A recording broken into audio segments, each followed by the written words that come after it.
What's going on, everybody? Welcome into episode 47 of Lobbing Scorchers. This is Ari Lillianwall. I got producer Noah here with me.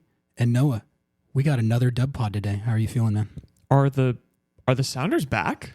I mean, we're going to talk about that. That's right. The Seattle Sounders have notched another comeback victory, this time topping the Chicago Fire 2-1 at Lumen Field on an Albert Rusnak penalty kick brace. Their record is now 7-7-7. Sevens all across the board, and they're right in the mix in the playoff race in the Western Conference. So we'll talk about our reactions to the game and what it all means, and take your questions and reactions.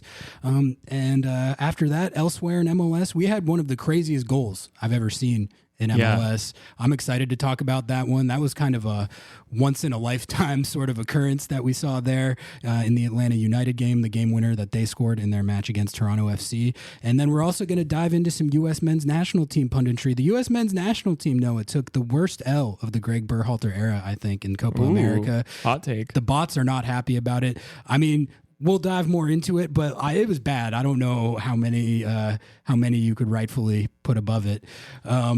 So we got a jam-packed show here for episode 47, and I'm excited to dive into it. But before we get into all that, as always, I'd like to thank all our paid subs. I'm not going to read the list today because we have a little change in protocol, Noah, that wanted to make everyone aware of. If you are one of our paid subs, you should have gotten an email about what this new protocol is going to be. But with our switch in platform to Sounder at Heart, we're essentially moving everything over to Sounder at Heart. So if you want to keep supporting us and the show, the best way to do it is subscribe to Sounder at Heart, and we get a cut of that revenue.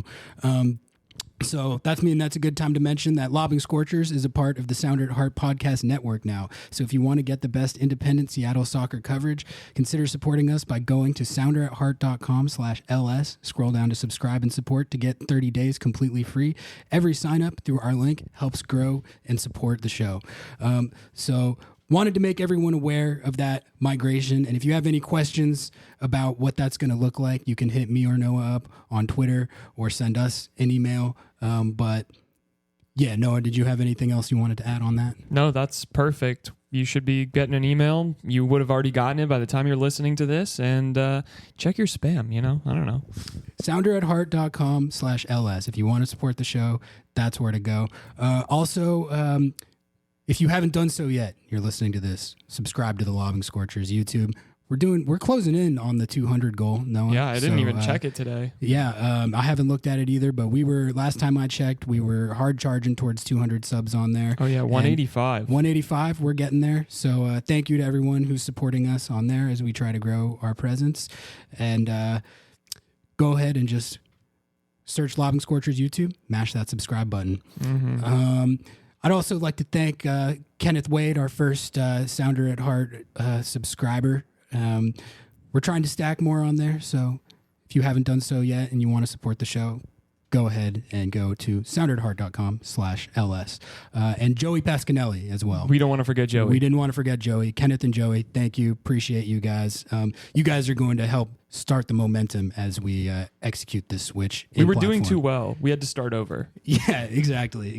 But I mean, ultimately, neither of us are math guys, but this was the best path for us as we try and grow the show. And we appreciate, as always, all the support that we've gotten so far to get us to this point, and everyone who has supported us and who will support us in the future.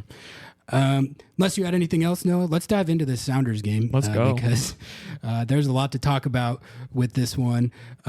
Before we do that, though, I did have a quick correction segment from the last show. Haven't had to do a correction segment in a long time, but this got pointed out by hat tip to Sounder Naves for pointing this one out.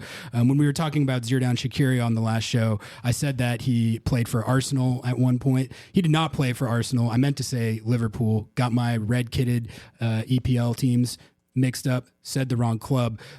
But what that error did get me thinking about is Xherdan Shaqiri has played for too many clubs that have red kits. If you look at his career history, they're all red kits.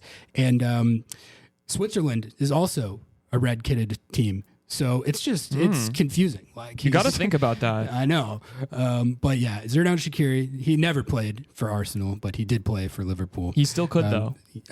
Yeah, you never know. Bukayo Saka, you're cooked, buddy. Okay, let's talk about let's do our lineup reaction like we always do before we talk about this game. No Rui Diaz, obviously, and no Nuhu, as they both famously got suspended for the week of training and for this game after their conduct following the 3-2 comeback victory over FC Dallas. So you had pretty much they lined up the 11 how you would normally expect, except RBW slotted in at left back, and then you also had Alex Roldan returning to the starting lineup at right back as he came back from his concussion. But other than that, it was pretty much what they've been running, which I think there's not that much controversial about that, other than I asked it last week and there was a valid explanation for it. But why was Paul Rothrock not starting this game? I can't defend Brian. I can't. I don't have any defense for it. In all seriousness, like, I get why he didn't start the FC Dallas game because, you know, when your best player has been carrying that much of the load, sometimes you have to, it's load management. You have to manage their minutes. But in theory, he would have been 90 fit, ready to go for this game. And he was not in the starting lineup, which I just feel like there's enough evidence at this point that the way that the team and specifically the attack performs when he's on the field, there's such a stark contrast and frankly like a difference in statistical production to where like it's not a bit he should have been starting this game. And that's not just agenda pushing. I think that's like honestly what the best thing for the team would be right now, but needless to say he was not in the starting 11. And I don't know if this is really the reason why, but the first half of this game might have been the worst half that Seattle has played. We keep saying this. We keep saying that, but it was actually bad. Really bad. Arguably one of the first worst halves of soccer that's ever been played. You know, that might seem hyperbolic to some of you, but it was really bad, honestly, on both sides.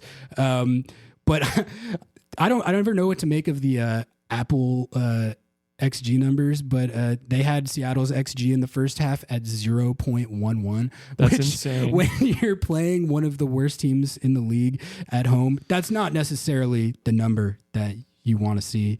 But Chicago ended up scoring first right on the half-hour mark. Marin Haile Selassie got the goal, and it was a terrible goal to concede. No one covered themselves in glory on the play. There was a bad giveaway. There was a breakdown where a pass got sliced through there that shouldn't have been able to, and then Jackson Reagan got mossed by the attacker, just kind of way over committed to his challenge on the ball, and the guy got by him and was just wide open. I don't think really all that much Stephen Fry could have done. I mean, the guy's wide ass open for an uncontested shot from inside the box. So that's not what you want on defense. So Chicago takes the 1-0 lead, and it was bad enough in the first half that Schmetz made a halftime sub, which he doesn't really do all that often. He's done it a couple times this season when it's going really poorly, or he's trying to get guys rotated. But like typically, you're not going to see Schmetz do that. But Paul Rothrock came on at the half. Alex Roldan was subbed out, and the second half played out the exact opposite as the first half. Seattle was all over Chicago for pretty much the entire half, looking like Real Madrid. Folks, it's the Paul Rothrock effect. He comes on the field. He immediately, 10 minutes into the half, immediately wins the penalty that cuts the lead to 2-1. Jordan Morris sends in a perfect ball from out wide on the left side while Rothrock is crashing in on goal, and you have the defender clearly tug the back of the jersey and yank him down for, I think that's a pretty stone cold penalty that video review caught, and it was awarded, and Albert Rusnak converts to make it 2-1. So once again, Paul Rothrock's infusion into the game completely changed the game, right? Yeah. And Seattle kept swarming Chicago for the rest of the half. Rothrock actually almost won another PK that got called on the field and then was reversed on VAR. But he put another shot that probably would have gone on target, and the defender blocked it, and the ref originally ruled that he had his arm out and blocked the ball with his hand. But then if you looked at the replay, I think that was correctly overturned. He's got his arms tucked in like you're supposed to. So I think that was the right call to overturn that one, but it was still like another play where Paul Rothrock, was impacting the game, and he almost won another PK on that. And it looked like, though, that this was going to end 1-1. Seattle was dominating play, but couldn't quite score the winner. But then right at the end, 93rd minute, Jordan wins another PK after getting taken down by Mauricio Pineda, who was actually also the guilty party on the first penalty that Chicago conceded. And then Rusnak converts again on Chris Brady to make it 2-1, and Seattle sees it out from there for all 3 points and another dub. I think their first winning streak of the season, if I'm not mistaken. Yeah. So, that's good news. And also, if you look at the Western Conference table, they're working their way up there. So, no, I'm just going to list off the takeaways that I put down, and then you can jump in and tell me what you thought of everything. But number one, I did call it on the last show. I said that if the Chicago Fire take the lead, you honestly don't really need to sweat it. So, I'm not really I called it type of guy, but in this scenario, I did call it. And, I appreciate everyone who blew up my mentions when it happened, because, I do think it's funny that I watched that much MLS to be able to dead-eye predict something like that. But, it's not that hard to predict. The Chicago Fire do that pretty much every week, which is what I was saying. We're going to play the audio, actually, right here to just victory lap. We're going to victory lap the take. So here was what I said going into the game. So what I can tell you about the Chicago Fire is that their patented move is to honestly, man, I'm telling you, and I don't say this to jinx anything. If they get the lead in this game, do not even worry about it even a little bit. They could be up 2 goals. I'm telling you, it doesn't matter. It does not matter. This team loves to give up the lead. It's their greatest passion in life and in sport they actually quite frequently score the first goal, and they sometimes even go up 2-0, never win the game. And yeah, so that's pretty much that. Is that not exactly how it played out? Good prognostication by me, even though, like I said, really not a hard prediction to make. My other takeaway, if De La Vega isn't 90 fit or can't play, which he's not 90 fit right now, and we're going to talk about his cameo at the end in a minute. But if he is not 90 fit or can't play for whatever reason, Paul Rothrock should be starting and Leo Chu should be the super sub. That's it. Yeah. That's the end of the story. Period. If there was any question about that going into this game, which personally, I don't think that there was, but maybe in the minds of the coaching staff, based on what they've seen in training from Leo Chu or whatever, maybe they still feel like Leo Chu is the first choice there. To me, it's pretty clear that Paul Rothrock should be starting. Let's talk about the Pedro De La Vega cameo, because he played 15 minutes or so right at the end of the game. So I figured, we should talk about how we thought he looked. Yeah. I would say I thought he looked a little rusty, like he wasn't, his final product wasn't necessarily what you would hope it would be ultimately. But I think, you can probably attribute that to the fact that he hasn't been playing for the most part.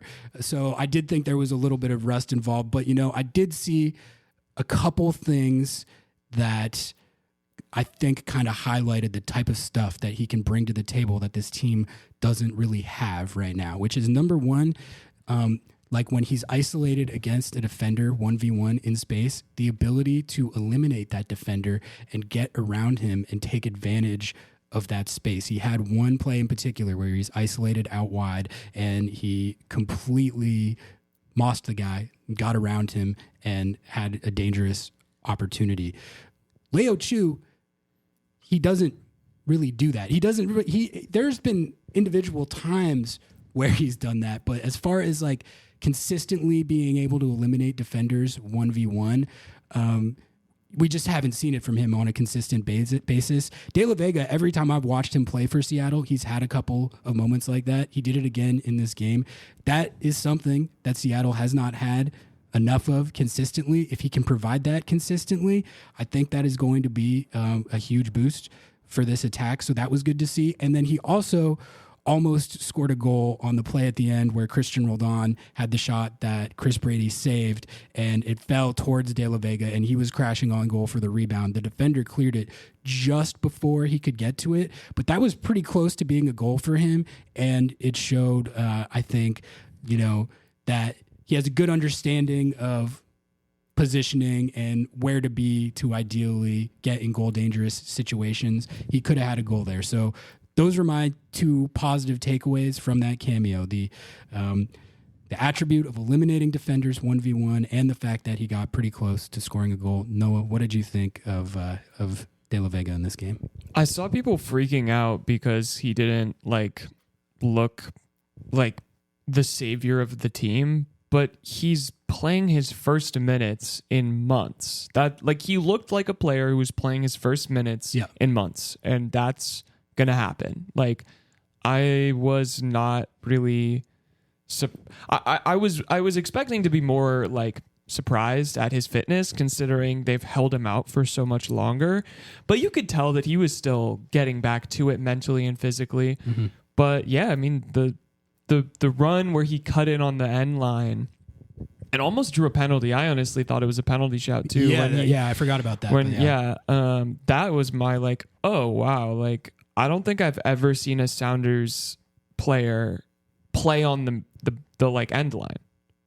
Not in a long time. Utilizing literally every piece of space. He was everywhere last night. So yeah, I mean, encouraging stuff. I'm excited to see when he's actually fully fit and a real player. Yeah, I know. I definitely think there were some encouraging signs from the cameo, and let's just hope he can stay healthy and regain his full fitness. And it would be fun down the stretch run of the season here if we actually got an opportunity to see what this guy can do. My other takeaway, Jackson Reagan. No, I'm officially concerned. Yeah, I'm concerned. I'm not casting any judgments about him as a player, and I do really think that in his time as a starter for this team, which goes back to Champions Cup or Champions League at the time, he's shown a lot of really good things. He's very physically gifted. He's a huge presence in the box with his height. He's 6'6". He's really good at getting headers out of the box and clearances. He's a very good long passer. So I think all those things are still true. But there's been too many individual errors this year. There's been red cards. There's been penalties. There's been giveaways. And in this game, he ended up getting beat by his man on the goal that Chicago scored. And then he also, there's these giveaways where he's under pressure in his own end, and the other team gets the ball off him, and it invariably leads to a dangerous opportunity. He's really slow on the turn. Yeah, and I just think there's been the couple of individual errors that we saw last night. It's kind of been a theme throughout the year, and my concernometer is ticking a little bit. Yeah, I agree, especially with having Reed out on his left.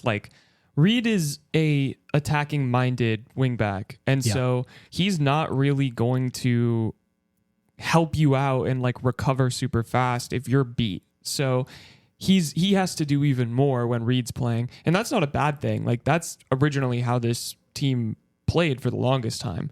But yeah, it is concerning to see that there has been a decline. I don't think that it's I think it's a classic defender bump. It's not the end of the world, but I definitely am not liking what I'm seeing. He's not playing well.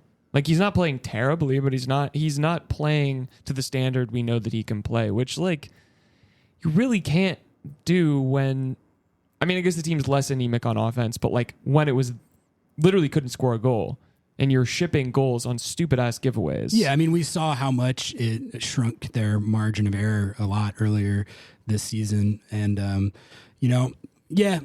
I'm I'm certainly not writing him off as a player or anything.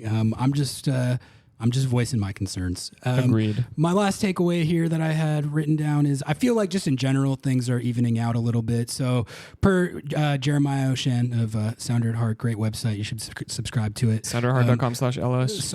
Across all competitions, the Sounders are 7-2-5 in their last 14 matches. So that's including the U.S. Open Cup games. 1.86 points per game, which is, if you average that for a whole season, you would be contending for the Shield. That includes a record of 6-2-4, 1.83 points per game in MLS play. So if you're taking out the Open Cup games, they're still playing at 1.83. So like we talked a lot about earlier this season, and honestly dating back to last season, how the type of ball that they're playing is arguably not necessarily reflective of their record, which, that doesn't get you anything, but it's something that I pointed out a lot just as far as having predictive value for if you could reasonably hope or expect the results to even out and the tides to turn a little bit. Yeah. I think that's what you're seeing. Like, their luck is turning around a little bit, and the good performances that they're putting in are resulting in more goals and more wins, and they're stacking more points. So if they play at 1.86 for the rest of the season, like, they'll make the playoffs pretty easily. And we'll just have to see where they stack up against the elite teams in the West right now, which is the LA teams and Real Salt Lake. Yeah, if they can keep this form, they can put themselves in a position to make a run at the Cup, like a 2016-esque run. That said, there's still a lot of work to be done in the offseason. There's still, like, the holes that are on this team are still pretty, like, glaring. And now you're getting Pedro de la Vega back. That not only fills a hole, but it builds a lot of depth, which is really helpful when you have to sustain this for a longer period of time. But also, like, you have Albert Rusnak coming into his own. He's become one of the best players over the last 3 weeks across MLS, period. And I don't know. It looks good. I'm happy.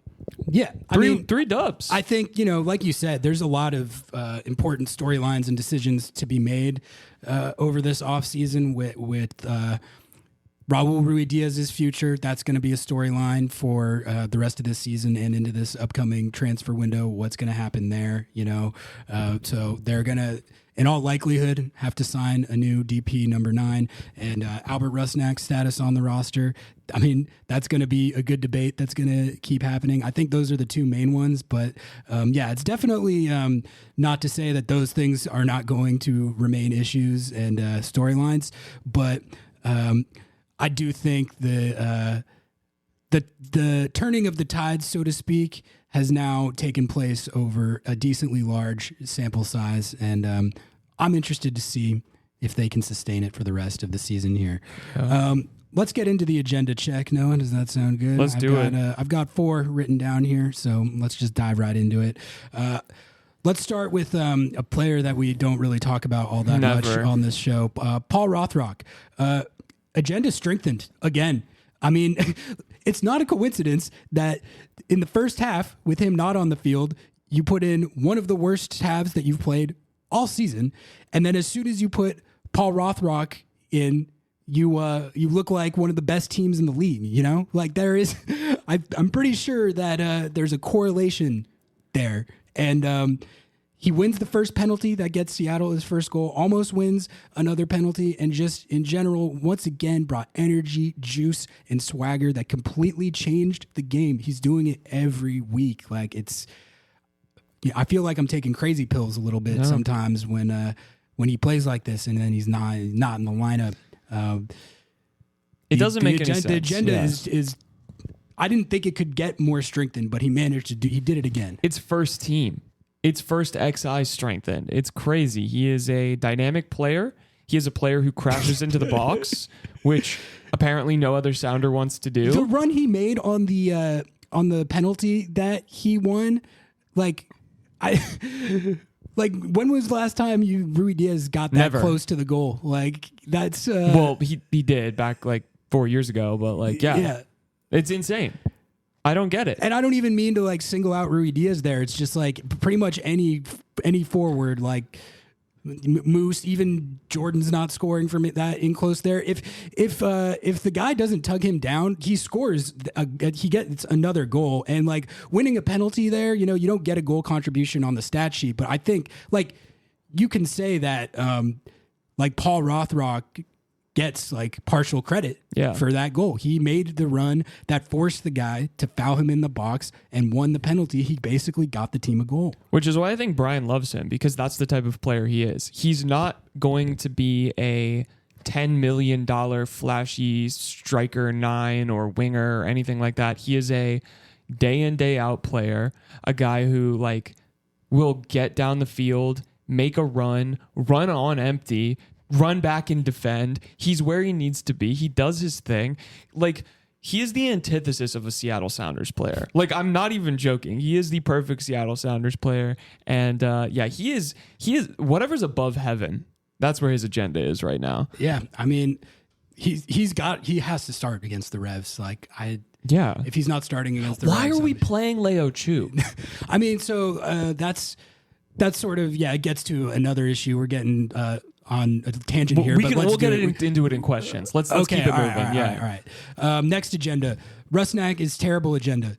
Diminished again. Yeah. I'm sorry. All right. Like, I know that there's going to be a contingent of people, like I was already seeing it, that were contending that because the 2 goals that he scored are penalties, so they don't count or they're not like real goals. PK Merchant. First of all, that's not how it works. Like, you do get credit both on the scoreboard and on your individual stat sheet for scoring penalty kicks. But the other thing is, like, these penalty kicks are not necessarily gimmies. Like, everyone thinks of them as auto goals, but they're not. And especially the level of pressure that was on both of those penalty kicks last night was unbelievably high. Yeah. Unbelievably high.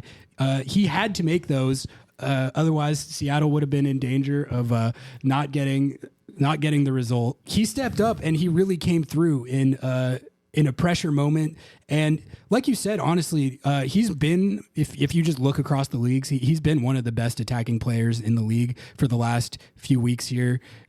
He's really cooking again on his set piece delivery and just his free kicks in general. Like, I'm glad to see his play on dead balls, like getting back to what I saw during his Real Salt Lake years. I feel like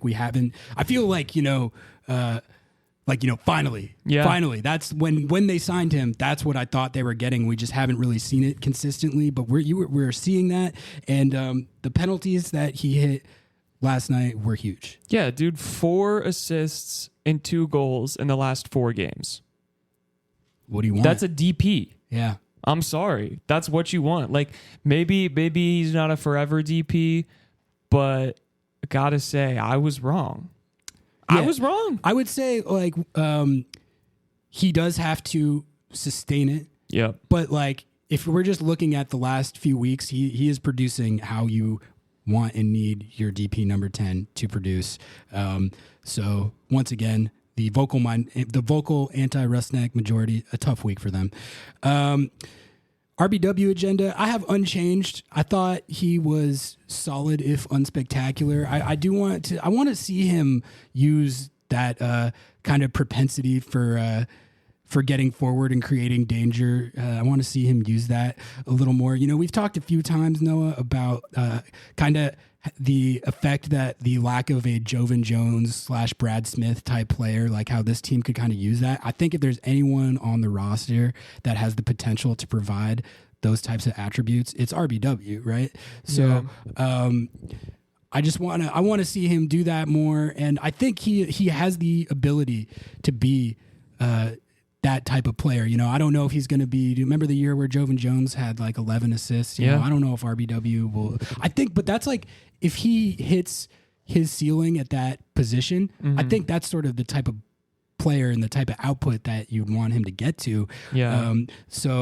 I want to see more of that from him, but he did. I thought he was pretty solid in this game.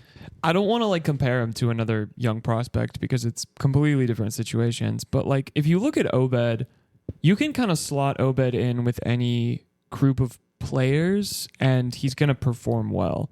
I think with Reed, he didn't really play well off Leo Chu at all. So I think Reed is still in the stage of development where he is relying on the players around him more than his own individual ability, which is totally fine. Like, I think that that's completely normal, especially for a wingback position as well. Like, you're going to rely on your winger for overlaps, and like, you know, that fluidity is important. So I'm excited to see how he develops. I still think he looked better with Paul Rothrock. So, or Pedro de la Vega, I guess, was out there, moved out there. Obed agenda, strong as ever, in my opinion. Definitely nothing done to diminish it. He almost scored a goal in this game. Chris Brady got him with a pretty good save. But I thought, once again, he looked great on the ball. I thought he generated danger. I thought he got really close to finding the score sheet again. So, yeah, I mean, he's not going to be here much longer. He's probably going to get sold for a huge bag. That's the type of trajectory that he's on right now, and this game did nothing to dissuade me of that notion. Yeah, I agree. Hands down. Love Obed. Keep cooking, kid. Let's get into questions, Noah. Thank you, as always, to everyone who submitted when I crowdsourced them after the game last night. Got a bunch of replies, so we won't get to all of them, but we've picked out a few here that we're going to talk about, and always appreciate you all getting the discourse flowing. So let's get into it. Thanks for your questions. We're going to start off with Twitter user @NoahRife asks, why is Leo Chu playing over Paul Rothrock, Ari? Yeah, I mean, I feel like we've hammered home that point in this episode, but it was once again like kind of the not good version of Leo Chu. The decision making and final product in those attacking moments was not there. End product didn't come off at all. He threw another little tantrum when he got subbed off. I mean, I think at this point you have to try starting Paul Rothrock. And Leo Chu's skill set, honestly, is not bad for a super sub. Like, I know that's not ideal because you brought him in with the idea that he was going to be a carry the load type player, which just hasn't really happened yet, but he's been on the team for a long time now. And I think, you know, with his pace, a super sub is not a bad role for him. And with Paul Rothrock outplaying and outproducing him, I don't see the argument against it right now. Yeah, I feel like, and this is conspiracy theory, tinfoil hat Noah, they're trying to get him as many minutes as possible so they can ship him off. I think they've kind of figured out that his road it's just not going to be successful on this team. And I think if they can get a bag for him, they're trying to get a bag for him, especially with some interest. In the past, you know, there had been rumored interest, but according to Tom Bogert and the Soccer Wise podcast, shout out to the homies, there was never like an official solid offer for him. So maybe that's the case. Maybe they're trying to get him minutes to push his agenda, to push his transfer value. Yeah. So I don't know. That's my like why he's starting over him. But I don't know. Yeah, I mean, you know, you run a risk when you try something like that, which is that if you're playing them to try and up their value and they're not producing, it could have the opposite effect. So, you know. Yeah. This one comes from Daniel Pivado. When Rusnak is good, the Sounders win. He might be the second most important player behind Rothrock. Lately, he has been outstanding. What led to his change in form, Ari? I think it's just the fact that he's a pretty good player. Like, he's been a good player in this league for a long time. That's why I was so excited about the signing. I think when he first got here, remember, they were playing him out of position. I think he took one for the team in that scenario to help the team win CONCACAF Champions League. He really did not get very much consistent run as a number 10 until the very end of last year.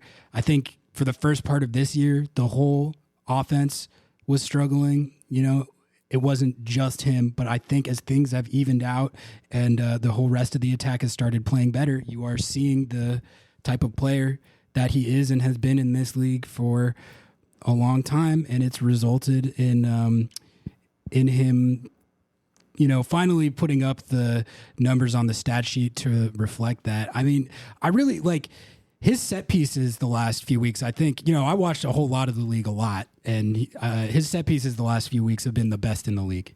He locked in. Yeah, he locked in. I mean, I'm not sure what it was, but I'm glad that he did, because he does look really good. And that might have just been shaking off rust in his new position. I don't know. I have no clue. I'm not a coach. I'm just a fucking idiot with a microphone. 808 Sounders fan asks, Chicago in the first half held on to the ball and really hammered Seattle's offense. In the second half, it really switched. What tactics changed? Personnel changed? And was it the halftime talk, etc.? Question mark. I mean, I don't know what changed on the Seattle end, but it is funny, like how. Like I was kind of watching how Chicago played after they took the lead, because honestly, when they scored the first goal, I was like, okay, like I already know that they're going to concede the equalizer, but I'm going to try and pay attention to like why that's going to happen. And I mean, in the second half, they just lost complete control of the game, which is what they do every time they're up a goal. And I don't know, it's a very interesting phenomenon. And I do think, there's an element, you have to give Seattle credit for causing that and playing better. But they were just capitalizing on a Chicago team that they melt down when they're ahead. I've never seen anything like it to the extent that they do it. Yeah, it's pretty incredible. Honestly, there should be a whole tactics book around like what not to do, a Chicago Fire study. Gianni asks, is Alex Roldan going to be on this team next year? I don't know. That's a good question. He was the one that was subbed off last night, which I think Schmetzer said after the game that he was making it sound like it wasn't necessarily any one guy getting singled out. He said there was a few players in the first half that he could have made the switch with. Alex is coming back from a concussion, so I think he's still getting his fitness back and all that. But he's not had the type of year that made him a really good starting right back in the past, which is a really good 1v1 defender who works really hard on defense, but is also, Alex was a good two-way fullback, which is why he won the starting job, and he created a lot of danger at one time. So I think that is a storyline to pay attention to going into the offseason and next season. Do you think that has anything to do with the shift in Christian Roldan and them not really playing off each other as much? Well, I don't know. It's a good question. The combination that we talked about a lot last season on the right side, with them combining and doing that sibling interplay and playing off each other, I feel like that hasn't been as big of a factor this season, and a lot of that probably contributed to the attacking struggles that we saw earlier in the season. Yeah, Christian has looked really good at. That's what I'm saying. Yeah, like it's honestly funny because I feel like Christian should be taking his starting position at right back, especially with the way that things are shaking out in terms of lineup and who's getting healthy and whatnot. That was something that I was advocating for a couple of shows ago, but it's tough to see him not play well though. Like, cause he was so good the last few seasons, and yeah. All right, we're going to finish it up here. You guys loved so many, but we have so much to get to today. This one comes from Beer is Proof FC. Is Steph going to finish the season as the starter? I thought Steph was fine in this game. He had one really good save on a shot that could have been a goal, honestly. It was definitely bound for goal, and he got to it. And then I didn't think there was anything he could have done to stop that first goal. I mean, like I said, the dude was wide open. Yeah. So again, I'm just not as wrapped up in this issue as some people are, I guess. I definitely think there's been more savable shots that have resulted in goals than usual this year. But in general, I don't think the goalkeeping has been the reason for some of the struggles that we've seen, and just the defense in general. I very much attribute most of this team's struggles to their shortcomings on the attacking end rather than the defense and the goalkeeping. Yeah, I mean, he's no Brad Guzan, so I think we'll be all right, whoever starts. But I feel Brian was pretty clear that he was the number one. through the end of this season unless something happens. And I don't think anything's happened. So I think. And Andy T has played well this year, but yeah. And listen, he can go win an Open Cup, and Andy T can slot right in next year. Like, you know what I mean? Yeah. Thank you all for your questions. We appreciate you lobbing them in Ari's mentions. I know we didn't do that many this week, but we have so much to talk about. Yeah, well, this Around the League section is going to be popping. So, but yeah, appreciate everyone who submitted those questions as always. Okay, before we do winners and losers, I had just a couple of things that I wanted to hit. Noah, did you see this Jamal Tiari game winner for Atlanta United? Yeah, I've been arguing with people on Twitter about it. Oh, okay. This was the goal of the week in MLS, and honestly, like, it went viral kind of around the world because you really. I've never seen this work. I'm sure there's examples of it having worked in the past, but just the way that this was executed was really incredible. So basically what happened was it was tied 1-1 in the very last few seconds of the game. Toronto FC got a goal kick where if the guy kicked it long, the ref was going to blow the whistle and the game was going to be over, and it was going to be another disappointing home result for Atlanta. It was going to be 1-1. But Jamal Tiari did the thing where he just stayed behind the goalkeeper as everyone else was jogging back to the other end of the field. And he kind of sauntered over to where the goalkeeper's water bottle was, went over, took a little drink of the water, kind of slowly walked up behind the goalkeeper. And meanwhile, the goalkeeper has no idea that he's back there. And not only did the goalkeeper have no idea that he was back there, but all of Toronto FC's players were faced the other direction. And they didn't see that Jamal Tiari was just hanging back there. The goalkeeper is he's waving everyone down the field, and he puts the ball down to take the goal kick, and Jamal Tiari is right there, pounces on him, wins the ball off him, and just has a completely open net and scores the winner in the 90 whatever minute, like deep into second half stoppage time. Game over. An incredible play. I mean, the level of deception there and how well he executed it was pretty incredible. And like I said, like I've seen guys try that a fair amount of times, but the thing is, usually they get caught because the other team looks back and they see what they're trying to do, and they tell the goalkeeper man on. And if you watch the replay, you can see right before the goalkeeper throws the ball down, a Toronto player looks back and he sees it, and he tries to point and he tries to say man on, but it's too late. Like, by the time he realized it, the ball had already been thrown down, and Tiari had won it off of him. But there's a lot of novelty to that. And also just the time in the game, like second half stoppage time right before the game ends. Yeah. We're not going to see another goal like that for a long time. No, that was so sick. And it was just funny. I don't understand. There's like tons of people on Twitter freaking out about it. Like, I understand that a lot of people don't understand the rules of soccer and whatever. That's fine. There's like way too many of them. But that's totally allowed.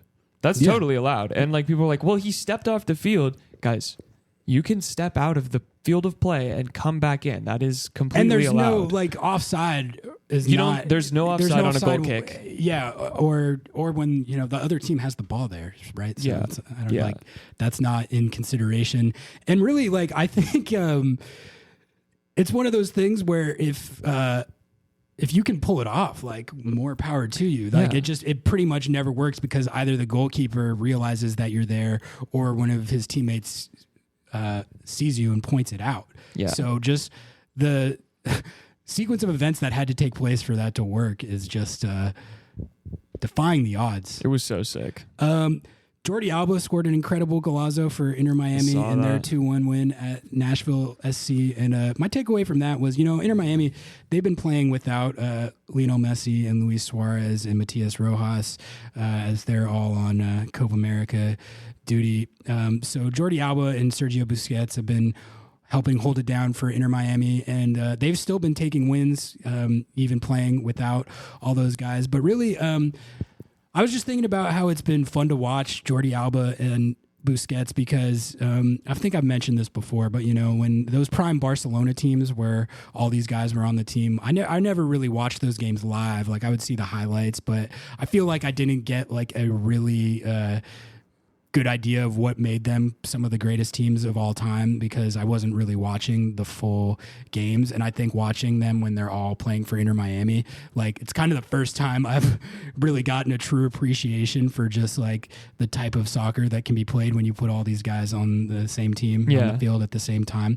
But really, Jordi Alba and Busquets, like getting to watch them play, I mean, it's been a pleasure to watch. Like they really are two of the best players of all time at their position. And like this goal that Jordi Alba scored where he chests it down and just rips it top corner, like world-class finish from like an iconic world-class player. Like he's insanely good, him and Busquets. Yeah, it's so sick to see. Listen, okay, I get it. Everyone's tired of the Inter Miami this, Inter Miami that. How are they able to cook with this team? Like, they're not supposed to be able to. That's not to say that they don't have like Julian Gressel, who's insane, Gomez, who's insane, Kermashi, who's insane, and Campana, who like put him on the Sounders right now. But man, like it's so sick because it's their entire league. It's their league. Someone has to beat them at some point. But like. Yeah, I mean, they're doing this without half the Barca boys right now. They got Ian Frey, their homegrown CB, scored another goal in this game. So, Nashville is down bad in general, but it's the second week in a row that they've won without Messi and without Suarez and without Rojas, who I think is he looks scary good too. He's so when good. they're back at full strength, that's they're still my pick to pretty much win anything that they're competing for unless injuries happen. The other best goal I thought of Matchday 23 was Vancouver's Brian White in their 4-3 victory over St. Louis City at BC Place. He scorpion kicked it and scored, which is another thing that you don't see all that often. Like he was just it was just like a back heel. It was crazy. Yeah, he was just like he was just trying something and it went in. But if you haven't seen the Brian White scorpion kick highlight, there's a video up on MLSsoccer.com. And that was like, if Jordi Alba hadn't scored the goal that he scored and Jamal Tiari hadn't done what he did, which is getting a lot of attention, like globally, to be honest. Brian White's goal would have been goal of the match day for sure. I still feel like his is, for me at least, is goal of the match day, because it's like I love the deception, but like I prefer Golazo, man. That's crazy, dude. Well, and also he did it intentionally too. Like people were like, "Oh, he just like caught the ball." No, he's like looking back at the ball, and yeah, that's sick. And Jordi Alba's goal was a great golazo, but you see like those long range finishes fairly frequently. Yeah. Whereas the scorpion kick finish, you don't see that hardly. I don't think I've ever seen a goal. I don't know. That. Yeah, I don't know if that's I've like ever seen Puskas worthy. Like that's crazy. All right, let's get into winners and losers, and then we'll do a little bit of U.S. men's national team punditry, and then get out of here for episode 47. For the winners section, LA Galaxy, man, 3-0 on the San Jose Earthquakes in the Cali Classico. Their first goal in this game was one of the fastest transition goals I have ever seen. 6 touches total in 10 seconds to make it from their own 18 to San Jose's, and then Joey Paints bammed. The Galaxy are back, and like I think that first transition goal, they are like they're the best transition team in the league, factoring Inter Miami out of it. Like I think by far, like they just have this gear, man. That is, it's scary, and it was on full display on that first goal, and they ran all over San Jose in this game. Yeah, it was. I just saw the Joey Paints goal because I was working, but that oh counter, my god, that counter was disgusting. I'm like, I don't want the Sounders to ever play the Galaxy, because 10 seconds to make it up from the 18 to just bam like that. I mean, they carved them up. Listen, okay, it was San Jose. I know. But they do that. Like they've done that a lot this year. Yeah, they're fucking nasty. Yeah, it's they're still. I know they had a bit of a downturn recently, and now they're kind of coming back. But I think they're still one of, if not my favorite team in the league to watch, just from an entertainment standpoint. My next winner is the Columbus Crew. Reports of their demise were exaggerated by many people, but also by us on this show. Damn it. 5-1 on the recently resurgent New England Revolution on the road, and they pretty much look like the Crew again. Yeah, I'm not happy. Ari, I'm not happy. Listen, our whole bit is CCL hangover. When is it gonna hit the Crew? I'm tired of them. I thought it looked like it was, and we talked about that a little bit. But I mean, you watched. I mean, they were on the road at Gillette against a Revs team that has been bad this year, but had won 4 straight, and they shredded them. Cucho scored, Diego Rossi scored. So whatever Champions Cup hangover there might have been does not appear to be a factor right now. It makes me believe the shit allegations.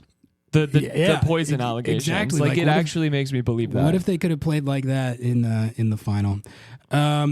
Last winner for the week, LAFC. I'm sorry to report that they might be the best non-Inter Miami team in the league. We haven't been talking about them that much lately, but they've been blazing hot, and they demolished a Colorado Rapids team that has been pretty good recently and really been a lot better than people expected this year. And Matthias Bogus is one of the hottest players in the league right now. He had a hat trick for all 3 of their goals, and really they could have scored 4 or 5 or 6 goals in this game. They have like that LA Galaxy type of gear that really LAFC's had that type of gear for a lot of their teams in recent years. And they're buzzsawing right now again, which, like I said, I take no pleasure in that. But they're a Shield contender, if not favorite. Yeah, I hate them. Period. Okay, move on. Losers section, got 3 of them. The Philly Union. Another just hilariously bad L. They were playing at CF Montreal. Wasn't going all that well for them, but they had it 2-2 approaching and into second half stoppage time. They get bammed on twice by Montreal at the very end. And they're so cooked, Noah. They're over, dude. They're over. And I've been saying that I don't think Jim C is on the hot seat, but he is on the seat of heat right now. He's got to be. He's got to be. It's one of the most unexpected tailspins in the league, and it's like every week they find a way to outdo themselves. They take what you think is going to be the worst L that they're going to take all season, and that it can't get worse, and then they top it. So it's pretty remarkable to watch. And they also just sold, it was announced, Julian Carranza to the Eredivisie, so they're losing their most productive number 9. So that's really what you want to do when you're floundering. All right, that's man, like the best bet. I don't know. I don't know. It's just I didn't expect this, but once again, tough week for Philly. It's a tough year for them. It's just a tough year. Nashville SC lost 2-1 to shorthanded Inter Miami, which we were just talking about how Inter Miami, their depth is keeping them afloat, and you're still dealing with Jordi Alba and Busquets, but it's just like you Nashville, can't lose at home. Yeah, Nashville just they haven't gotten the new coaching bump, and they just haven't. They haven't found a way to get beyond this like Haney Mukhtar or bust reputation that they've fostered. And this was a bad L for them. You need to at least take a point against Inter Miami there. Yeah, it's embarrassing, man. Have they even had 1 week of a new coach bump? Like, have they even played convincingly? I think the very first game after the coach firing, they won, and historically short. But like realistically, they haven't really gotten much of one. Yeah, is he interim? All. Yeah, he's okay. Interim. So they got another chance. Yeah, and then FC Dallas, they lost 1-0 to FC Cincinnati at home a week after they let Seattle come back from 2-0 and win the game in second half stoppage time. So that was just the last like really bad result that I saw. They're in 11th place, averaging a solid 1 point per game. So that's so bad. They don't have a new coach bump so far either. No, I feel bad for my former club. I feel bad. Like they have the pieces to be good. I don't understand. I don't understand. Am I crazy? Well, they've had a ton of injuries this year. They don't have Alan Velasco. They don't have Paxton Pomacall. They've had even more injuries than that. Okay. Those are just the 2 main ones off the top of my head. But like, Jesus Ferreira is back. They've got Paul Arriola, who, whatever you think of him, he's been a pretty solid MLS player.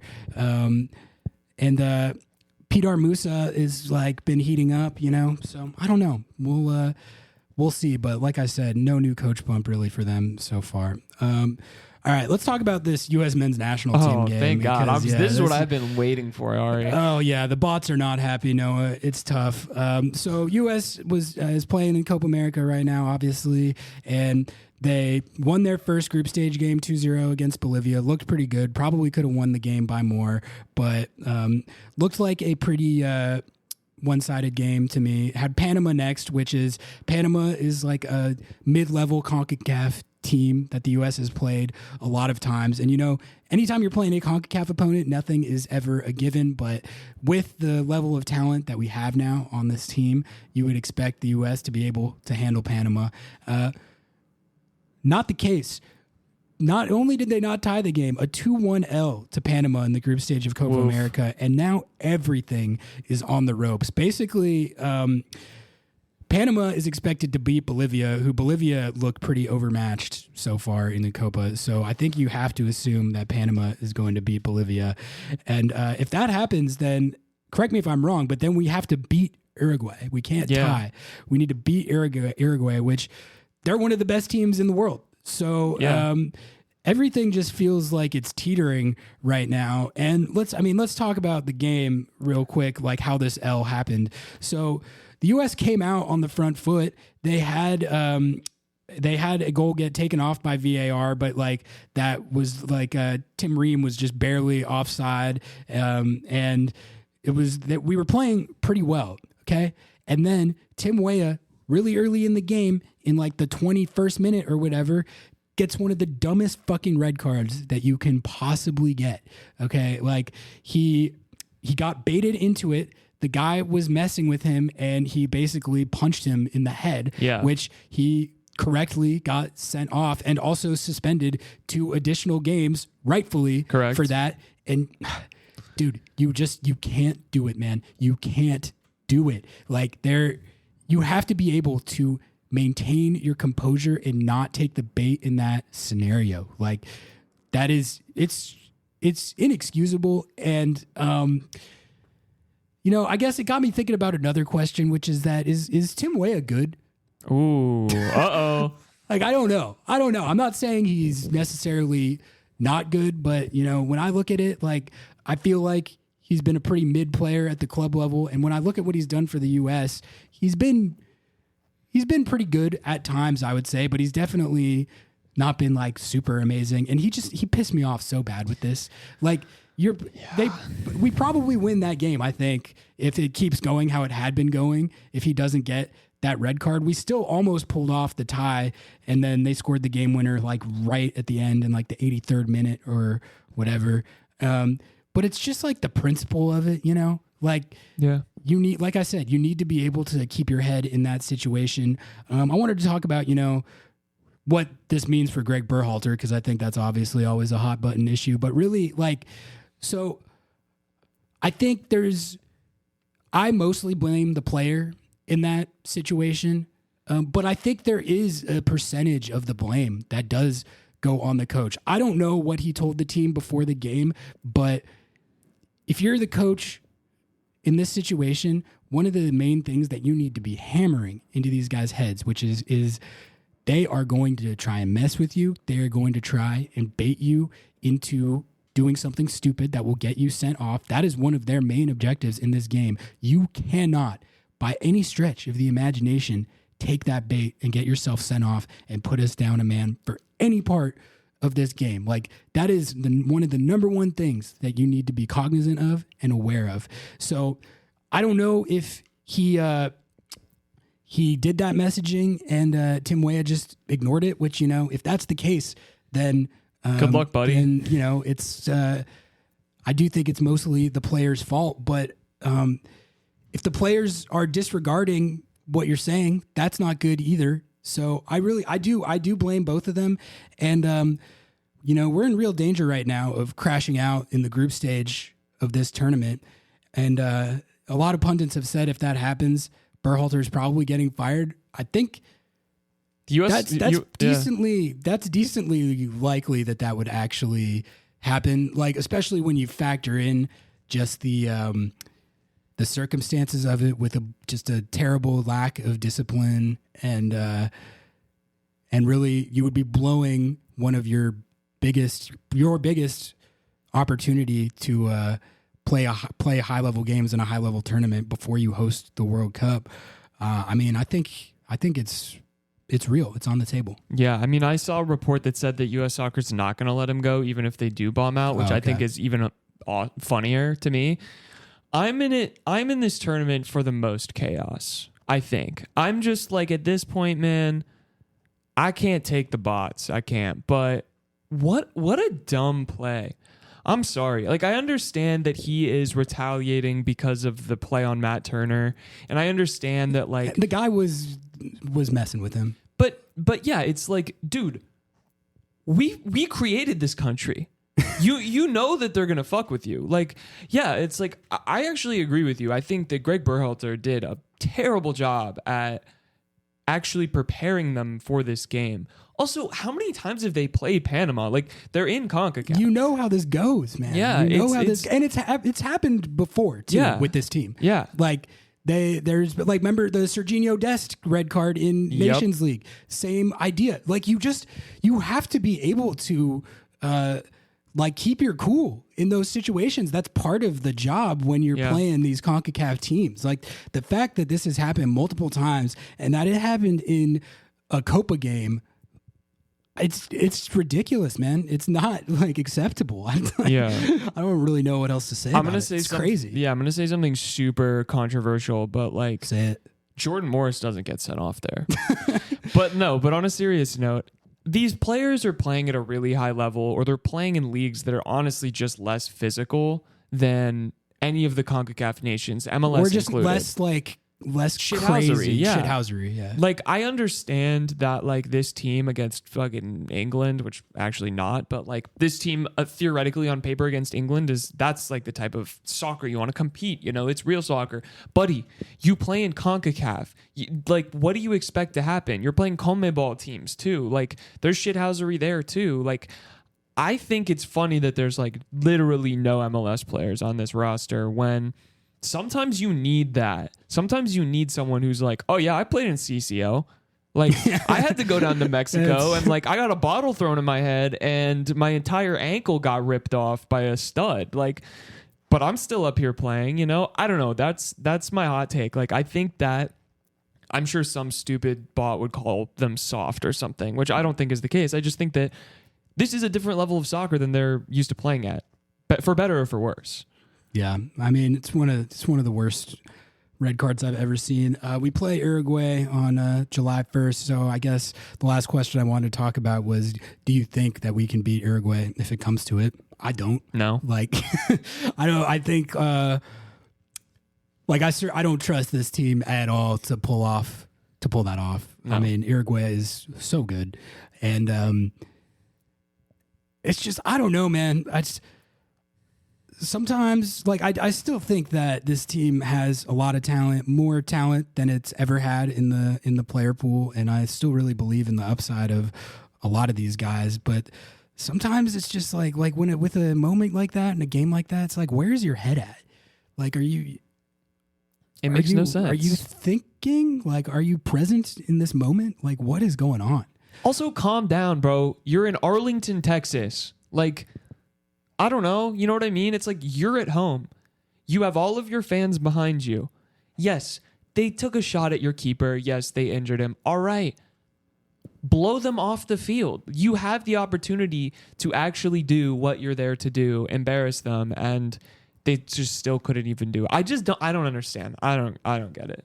I don't get it, Ari. It's crazy, man. All right. I think we can call it a wrap on the U.S. men's national team punditry. We'll be back at it after the Uruguay game, for better or for worse. But like you said, honestly, like, I think it's sort of a win-win for us because we get content out of it. Correct. Either way. So let's call it right there for episode 47. As always, thank you to everyone for listening and tuning in. We really appreciate the support and the increased listenership that we've seen over the last few weeks here since we've launched this partnership with Sounder at Heart. If you want to support the show, like I said at the top of the show, sounderatheart.com/LS. We appreciate each and every one of you. Like, comment, rate, 5 stars, write us reviews. Sub to the Lobbing Scorchers YouTube and the Instagram, whatever platform you see us on, just sub to it. I think sounderatheart.com/LS. sounderatheart.com/LS. Share with Coco Carrasquilla. Thank you for tuning in. Until next time, we out. Peace.